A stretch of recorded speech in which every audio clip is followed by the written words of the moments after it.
नमस्कार, मेरी यानी खुशी गोस्वामी की तरफ से मैं कक्षा 10वीं द केंद्र विद्यालय न्यूकेन प्रयागराज की छात्रा हूँ। आप सभी को अम्बेडकर जयंती की बहुत बहुत शुभकामनाएं। क्या आप जानते हैं कि जिस संविधान के बलबूते आज ये देश चल रहा है उसकी रचना किसने की थी?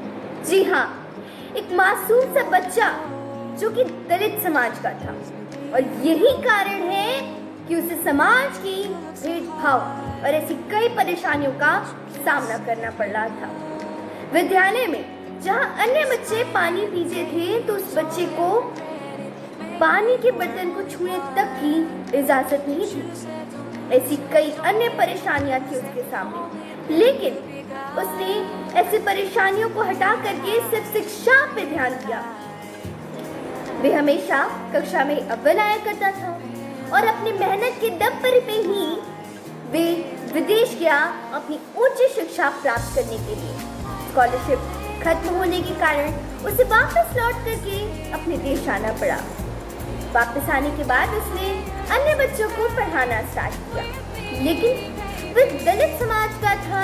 सिर्फ इसी वजह से समाज का रूठा स्वभाव, भेदभाव और कई सारी परेशानियों का उसे एक बार पुनः सामना करना पड़ रहा था, लेकिन उसे हार न मानी।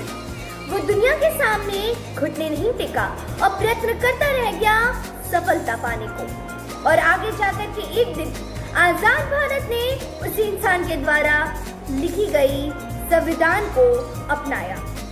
जी हाँ, मैं बात कर रही हूँ डॉक्टर भीमराव अंबेडकर जी की। डॉक्टर भीमराव अंबेडकर जी हम सभी के लिए प्रेरक साबित हुए हैं। उनसे हमें यह सीख मिलती है कि परेशानियां चाहे कितनी भी बड़ी हो, हमें हमेशा प्रयत्न करना चाहिए तो हमें सफलता जरूर मिलेगी। जी हाँ, आज ही के दिन उनका जन्म हुआ था, इसलिए हम सभी अम्बेडकर जयंती मनाते हैं और आज के दिन को हम समानता दिवस के रूप में भी मनाते हैं। तो मेरी और केंद्र विद्यालय न्यूकेन प्रयागराज की तरफ से आप सभी को यही संदेश है कि इस समानता दिवस हम क्यों ना समानता दिवस के रूप में ही मनाएं। जी हाँ, आपस में भेदभाव ना करके मिल करके हम सब समानता दिवस मनाएं, क्योंकि चाहे हम किसी भी जाति या धर्म के हो, सबसे पहले हम भारतीय हैं। तो इस समानता दिवस हम समानता दिवस के रूप में ही मनाएंगे। तब तक के लिए जय हिंद, जय भारत। 100 साल पहले डॉक्टर भीमराव अम्बेडकर का जन्म हुआ था। जिस परिवार समुदाय में उनका जन्म हुआ वो शोषण, पीड़ा और भेदभाव का शिकार था, लेकिन बचपन में उन्हें भी उन सभी भेदभाव का सामना करना पड़ा। लेकिन जब मौका मिला तो वो दलितों के लिए लड़े, महिलाओं के लिए लड़े और सामाजिक आर्थिक बदलाव के बड़े वाहक बने। अम्बेडकर देश में दबे कुचले वर्गों को बराबरी दिलाने, देश में समतामूलक समाज की स्थापना करने और कानूनी तौर पर लोगों को सक्षम बनाने के लिए जीवन भर संघर्ष करते रहे।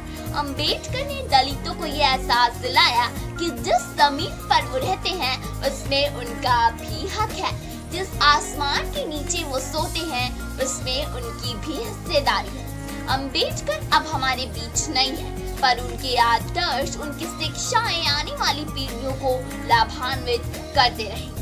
सामाजिक पैरवी करते हुए बाबा साहेब ने कहा कि मूल रूप से पशु और मनुष्य में यही विशेष अंतर है कि पशु अपने विकास की बात नहीं सोच सकता, मनुष्य सोच सकता है और अपना विकास कर सकता है। उनका मानना था कि पैसा और यश कामना ही मनुष्य के अस्तित्व का अंतिम उद्देश्य नहीं होना चाहिए। वो कहते थे, जैसे ही हम अपनी सोच के दायरे को बढ़ाते हैं, वैसे ही हम अपने लक्ष्य को प्राप्त करने की दिशा में भी आगे बढ़ जाते हैं। उनका मानना था कि हर व्यक्ति का जन्म किसी न किसी खास उद्देश्य के लिए हुआ है और हर व्यक्ति को अपने उद्देश्य को प्राप्त करने के लिए सर्वश्रेष्ठ कोशिश करनी चाहिए। बाबा साहेब का कहना था कि जीवन लंबा नहीं, महान होना चाहिए। जिस तरह विचार नहीं मर सकते, उस तरह आत्मा भी नश्वर है। उन्होंने कहा, कोई भी अमर नहीं है, पर हम अपने अपने पीछे अपने विचार, चिंतन और दर्शन छोड़ सकते हैं, ताकि हमारे विचार आने वाली पीढ़ियों का मार्गदर्शन करते रहें। अंत में मैं बस इतना ही कहना चाहूंगी, कलम है शस्त्र, वस्त्र संविधान है। कलम है शस्त्र, वस्त्र संविधान है। देश का तिरंगा महामानव की शान है। संघर्ष ही जीवन कहलाता भीमराव है। भीमाई का लाल वो देश का अभिमान है। 14 पानी जिससे हमें पिलाया, पीढ़ियों को तोड़कर स्वाभिमान दिलाया। बेजुबान की जुबान हर शोषित की आवाज है। बाबा साहेब पर हम सभी को नाज है। कलम है शस्त्र, वस्त्र संविधान है। देश का तिरंगा महामानव की शान है। छुआ छूत ऊंच नीच बेड़ियां जो तोड़ी, छुआ छूत ऊंच नीच बेड़ियां जो तोड़ी, मनुस्मृति की रीत की हड्डियां मरोड़ी। जीवन ही संघर्ष है, नाम ही आदर्श है। बोल जय भीम तो ओठ को भी हर्ष है। कलम है शस्त्र, वस्त्र संविधान है। देश का तिरंगा महामानव की शान है। नमस्कार।